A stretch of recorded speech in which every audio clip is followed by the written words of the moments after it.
Hello everyone, this is Gospel.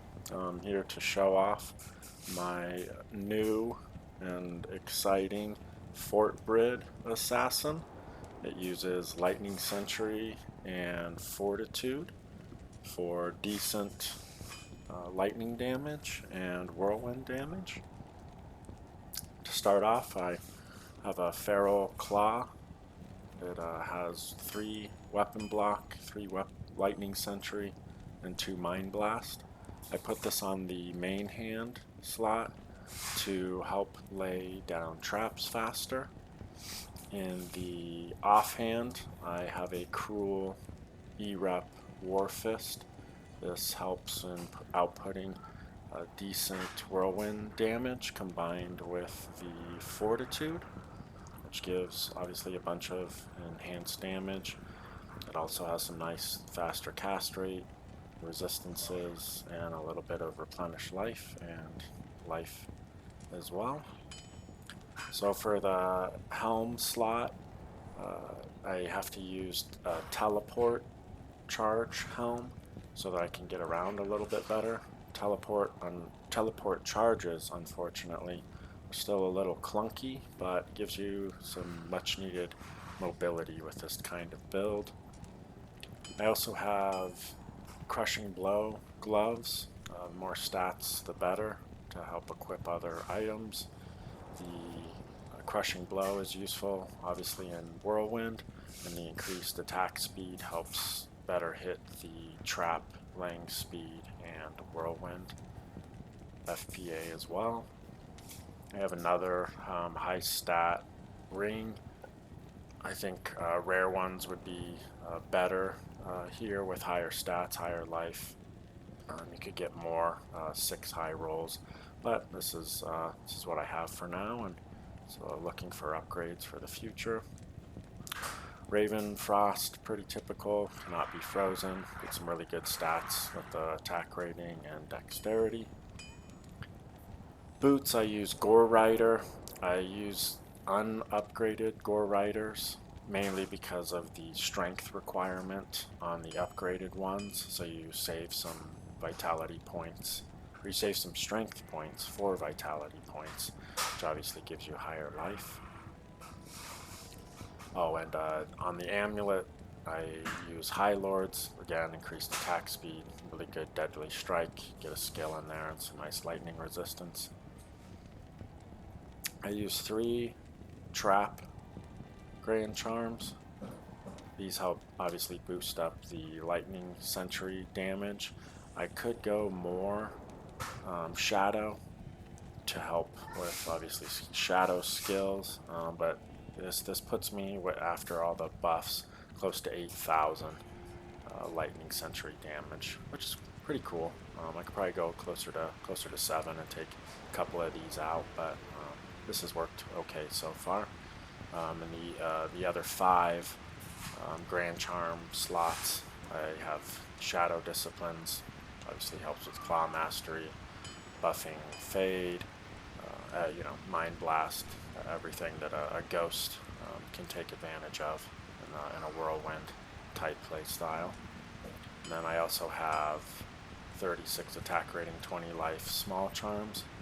I have 7 of these, and in the last Small Charm slot to hit the max poison resistance, I have an 11 poison resist, 20 life Small Charm. I put an amulet there. It helps in the pre-buff process. I get a little more life, I noticed, out of doing this. Speaking of which, I use Lidless Wall. Again, it's a lower strength requirement, and the Mara's amulet offsets the spirit 2 skill versus the 1 skill on Lidless. 6/6 Call to Arms.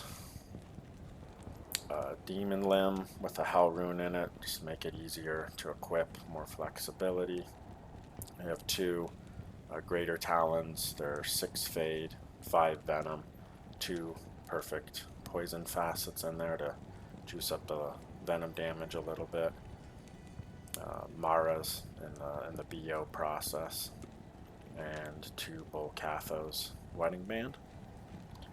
So to give an idea of the damage output, go ahead and do our buff phase.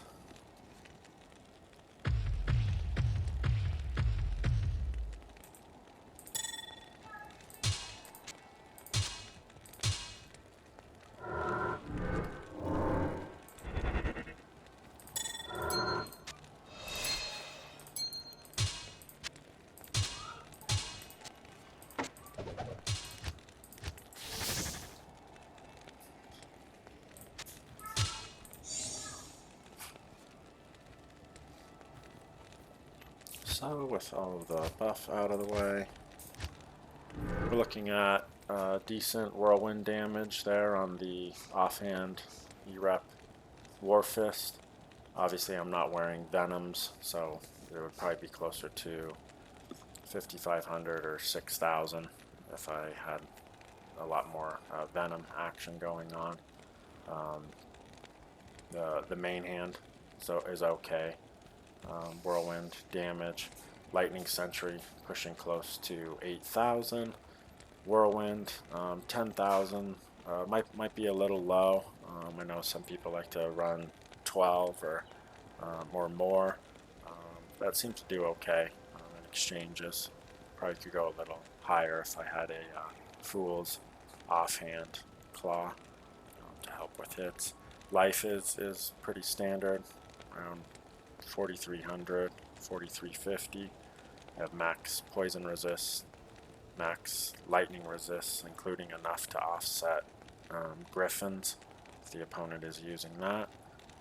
Obviously 50 damage reduction, and everything else is relatively standard.